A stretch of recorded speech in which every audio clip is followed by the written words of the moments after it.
Good afternoon, everyone. We will continue to talk about the future of work, but we will focus less on the digital aspects and more on the human side of things. So when we talk about the future of work these days, we often focus on how many jobs will be redundant, what kind of areas of human work will not be needed anymore. But we're missing one point. We actually forget to think about how we can advance human work. And this is why my team and I went on a journey to look for solutions around the globe for a more human future of work. And on our journey, we met the two people who are joining me today on stage, Catherine Gall and Windeløv Lidzélius. Very happy that you're here. Give them a hand.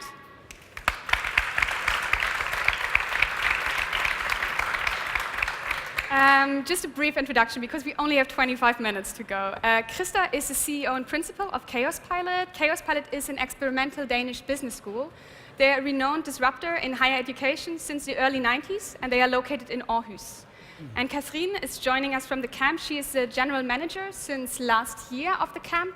The camp is a futuristic hub located just outside of Aix-en-Provence, where talents from all over the world, from all ages, from all backgrounds can come and get training, get inspired, and work on projects as well as develop solutions for a more optimistic future. So let's dive right into the topic, new work. I feel like it has become quite a buzzword these days. So I'm curious to hear your definition on how would you say, what does new work mean to you? And also, how is your organization tackling this topic? Please. Catherine, maybe you want to start. Let's jump right away. So, future of work has been around for quite some time, and definitely there are many interpretations and many symbols to it. At the camp, which I encourage all of you to come and visit, we look at the future of work in the sense of actually having missions and passions to do the things we want with a positive impact. So for us, the future of work and the work of the future will be actually developing skills and learning, teaching them to other people. That's why at the camp we have programs for children, we have programs for retired people, we have programs for artists, for makers, for designers, for business people, because we believe the future of work is no longer I go to school, I get a job, and I stay there for 20 years. It's actually a collection of experiences that are driven by a sense of purpose. That's what we believe in. Yeah, and as much as you are kind of a base camp to explore the future, you have the school to explore the future. So maybe you can dive into that. Yes, so when we talk about future of work, we think very much often that it's always something that is coming. It is never really here. We are always working towards the future in that way. And what we try to do is to think more about what work will actually create the future that we want. So in that way, we try to equip our students to create a future where they would like to be part of. Mm-hmm. So diving into that topic, equip the students, I would like to hop onto this topic of education, because when we talk about new work, we also need to talk about a different kind of education. Mm-hmm. And the single most common question I'm getting is, what is the best thing my kid can do to ensure that they will have good work in the future? So what kind of skills would you focus on? What kind of curriculum? We often get this question as well. We, of course, focus more on the grown-ups, so to speak, people 20 and above. But we are often invited to talk to how to do with younger, because essentially, our outcome will be better if the input is better. It's as simple as that. And if I look at some of those skills that people have had an advantage of curating over the years, it is, of course, critical thinking. We do not simply download what is given to us, but it's also something that we need to think about: what type of society do we really want? The other part, which I think really starts really early, it's about curiosity. We underestimate how important it is that young people feel curious about themselves, about the world that they are going to be part of, their classmates, their school. Far too often they just process through 15 plus years of education without really questioning or really exploring anything. So focus more on exploring things. Maybe also, Catherine, you want to answer that question, because you have also learning programs for kids, but also the Hive. Yeah, the Hive is a creative residency, so if you guys Google the camp, .fr, you'll see that it's an amazing campus, that it's a place that was designed to actually foster interactions between generations. So clearly what's driving all of that is the sense of purpose and a sense of actually impacting positively the world we live in. With the Hive, we have created a program. It's now the third cohort that we are onboarding.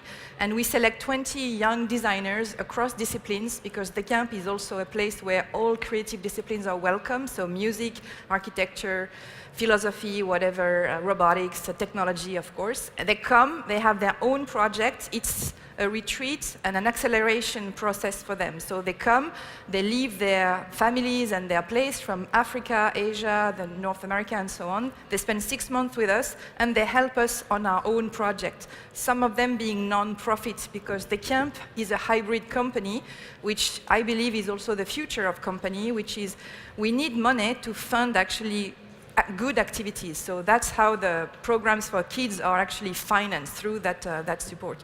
I wanted to build on what you said. It's about the thinking and making. So critical thinking is absolutely incredible. When I went to school, I didn't have access to all the things that we have access to through the internet and the wealth of knowledge. Now our children, all of us, we have to look through this, analyze and synthesize. So critical thinking is really essential. But then building, prototyping, making things tangible is really essential. So we have a fab lab. We show children that not everybody can be a PhD. There are lots of jobs where actually making things is a lot fun and actually needed. Yeah, and not only diving into this skill debate, but also looking at the learning pedagogy. You have quite a different approach. Maybe you can also dive into how Kaospilot is different from a usual business school. Yes, so the most important cornerstone in our pedagogy is similar to what yours are, which is about real projects. We don't have case studies. We don't have any theories. For us, it starts with action, moves over into reflection over action, and then we add theory in order to enhance praxis. So for us, we are very much of an applied type of school, and most of the students that come to us, they come because they have, as we say, fire in their ass. Nice. Looking at how the camp is set up, it's quite impressive. You come there, it's, I don't know, how huge is it? How many square meters? Gigantic. 15,000 square meters. And it's quite a futuristic hub, so you put a lot of emphasis on space as well. Yeah. How do we need to design new work environments, and why is it so important to put this emphasis on space? Well, you need to design from the use cases, so from the experience. So we applied a number of years studies around, what will be a day at the camp like, what will be a week at the camp, month, a year, and so on. And we did something that most people maybe in this room will be familiar with, which is journey mapping. So we projected theoretically what we would need to do. And all of those activities were actually not just intellectual activities, because you learn with your body. You learn actually when you do something, when you see someone doing something. So there are places to exercise, to relax, to dream, to wonder, let your brain also stop thinking, a place to disconnect from your technology. As much as we love technology, it's also a problem to prioritize and to focus. So we design different journeys. All the programs we have at the camp are built on actually alternating physical activity or relaxation and really applying knowledge, not just studying books. We have a few teachers, so we still have a hybrid system where you also learn from someone who knows the topic, but it can be an expert who has been working in the field, not just an academic. So we are friends with academic as well, but we truly believe in France, like here, I guess, that the world of the normal education is somehow dying, and someone has to pick that up and do something different. And we especially have to think about how do we make that available for the many and not just the few. Yeah. Because a lot of time when we talk about the future of work, we spend time at these conferences where everyone has kind of a similar background, where we all kind of know where we want to go and where we for sure will have a job in the future. How do you think, how can we create a more equitable future of work? Yeah. Please. So we have two ways. This group of designers, the Hive that you mentioned, they come from all over the world. They become ambassadors. When they go back, they have a method to actually teach, and they can actively do the same in Rwanda, in South Africa, across Europe as well. So we do believe in that connection and networking, and we support that heavily. And then the other piece is that locally in the region we are, which is Provence, there's a lot of the gap, the social gap is huge between people who have a lot of money and those who don't. So a lot of our time is dedicated to actually doing things with children, showing them that the future of work is going to be something they can do. And they don't need to study 15 years to get a decent job. There are many things they can do. Farming, we have a farm, we do permaculture, all those things that we need, food, all the jobs related to food, for example. So we are also an open living lab for future jobs, which are actually very old jobs that just feed your family, for example. Yeah. Yes, I was asked once by a rector for a large university, and when I understood the size of our school, he said, "You're a very, very small school." I said, "It's a matter of perspective. You could argue that every alumni that I have is essentially the school. They carry with them the philosophy, and as you said, with the values and the methodologies. And part of our ethos is that we give. Generosity is a core value at our school. And as such, on one hand, we work towards providing through our alumni, but we also very much believe in the idea of an open space. So how can you be welcoming? I think it's fair to say that many institutions today that are essentially the hallmark of democracy, it's actually difficult to get in. Not physically, in terms of actually having a key or a security pass, but also in terms of how do you make knowledge, etc., available. And I think we all, that run institutions, have a responsibility in this. How do we think about, exactly as you said, democratizing the future? So you both have spaces set up that are futuristic hub, futuristic school. Do you think in order to ensure what you just pointed to, we need more of those spaces, or do we need to make what we have more accessible to others? Maybe both. I believe in the poly approach to things. I don't believe that there is one way that is the right. I think if we look back in history, what has brought us to where we are today is actually the numbers of failures that we stand upon. And as such, we don't know what type of institutions, schools, etc., that will be the most relevant and desirable for the future. So we would have to allow that people try new things out. If that in any way can inspire existing institutions to open up and change, I hope so. I am in doubt. Can I, a follow-up question maybe before you answer? I mean, Kaospilot exists for more than 25 years. Do you feel that you have already changed the education system in Denmark with your work? I would prefer that someone else answered that question. But when that is said, I think that some of the things we pioneered, many others are also doing today. So perhaps that is an answer to the question. Okay, yeah. Thanks. I agree with Christer. I think you need the place and the spirit, the mindset and the communities. So it's luxury to build a brand new place. We were very fortunate that a rich entrepreneur decided to build the camp in 2017. So 25 years, 2 years of existence. So we have a lot ahead of us. But definitely you mentioned something I wanted to talk about, which is what we can teach our children and the kids is that failing is good. And I was in another session and someone mentioned that, and it's really essential. In the school system right now, you're afraid of doing a test because you're afraid you don't know, you get a bad mark. And we all know that actually you need to learn from your failure, you learn more. So if we can spread that spirit, last week we had a fuck-up night, and children were there listening to mistakes entrepreneurs had made in their life. And if it can spark the idea of creating, of doing something, and then not having the risk to be wrong, and because next time you'll be right, that's really something that is a positive ignition.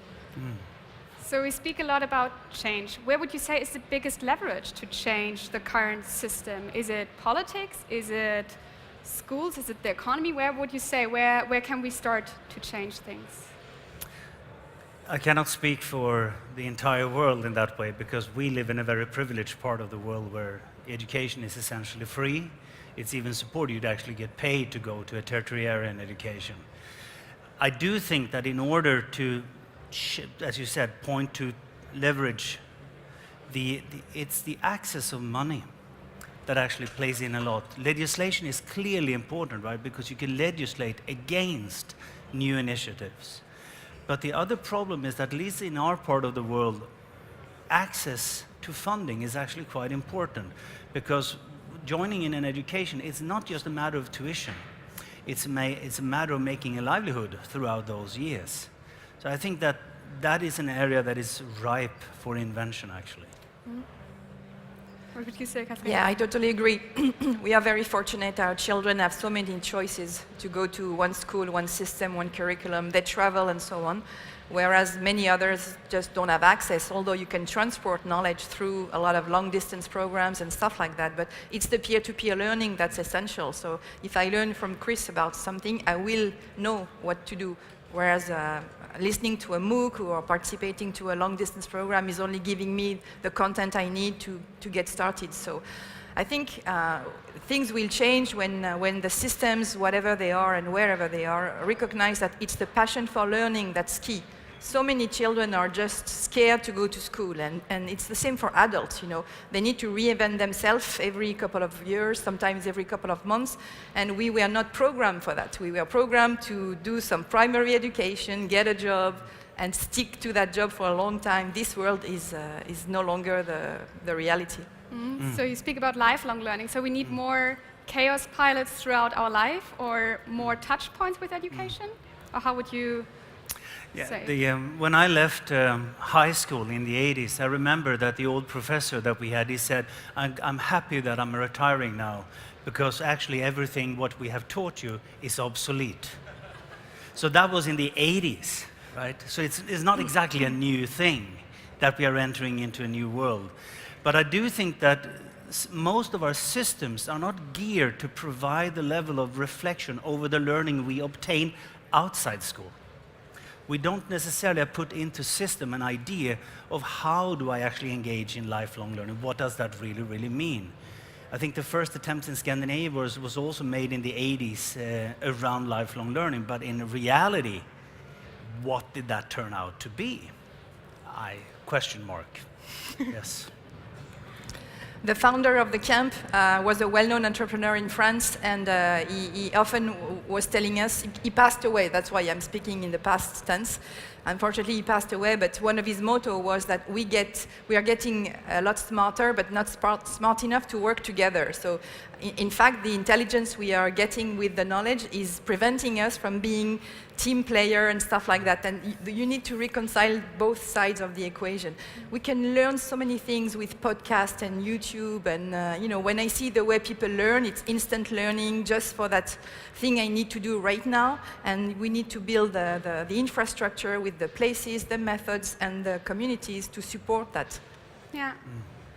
Okay, so we have about 5 minutes left. One last question, and you can take some time answering this one. You said it in the beginning. The future of work is what we do now, because there will never be this point where we are done with future of work panels, because continuously new topics will come up. What is your best advice that you would give people? A student, a founder, a politician, you can pick one group. What could they do now? I hate to give advices. They're always stuck with what you have said. It depends a bit on the perspectives. We also meet a lot of undeserved, underprivileged groups in our work around the world. And for them, the future work is about making a livelihood, which is a very different situation for most of the people we work with in Scandinavia, where work is today not only about making a livelihood, it's about creating meaning in your life, to fill it with something that gives you a sense of purpose, that somehow enhances the values that you would like to see happen in the world. One of the challenges that I have observed over the years is that more and more people are struggling with the amount of choices that they actually have. right? How do I know that I actually make the right choice? If you talk about an environment like this, perhaps, how do I know that I bet on the right startup? Well, the truth to the matter is that you don't. That is part of life, that you make some choices, and sometimes they are successful, and sometimes you are unfortunate. That's just how it is. So I think part of what we really need to focus on is to provide them with that sense of courage to actually try something new out. How do we do that? And I do think for the betterment of our society, that should be accompanied by a lot of compassion. Because as we gain success, we gain experiences, we should of course not consider the other people, because we are part, as you said, with our relationships. So maybe those two. Strengthen your courage and work on your compassion. And life is not going to be so damn hard anyway. Yeah, maybe I can add to that the fact that I believe we need to learn languages, we need to travel and to actually learn also these cultural differences, how fascinating it is today to not live just in one city, one country, but like Berlin, it's this melting pot in Germany of all those cultures that have come. It's true in many cultures nowadays, and I think it makes your life so bigger, so much bigger. And the other piece is developing a sense of energy to solve complex problems. Our world is becoming really, really complex. There's no binary solution. It's no longer a yes or no, black and white type of thing. You always need to have critical thinking to balance options, build scenario, imagine fictions, and so on. Very often those topics are taught in design courses or business courses or social sciences courses. Those are really important to balance with the technology. We are in this show here, and it's all about AI and robots, and it's only going to be as good as we want them to be. So let's be our own designer of our future, and this is the only way we can make it happen. Fantastic. Thank you so much. Thank you for joining the session, and enjoy the rest of the Hub conference. Thank you.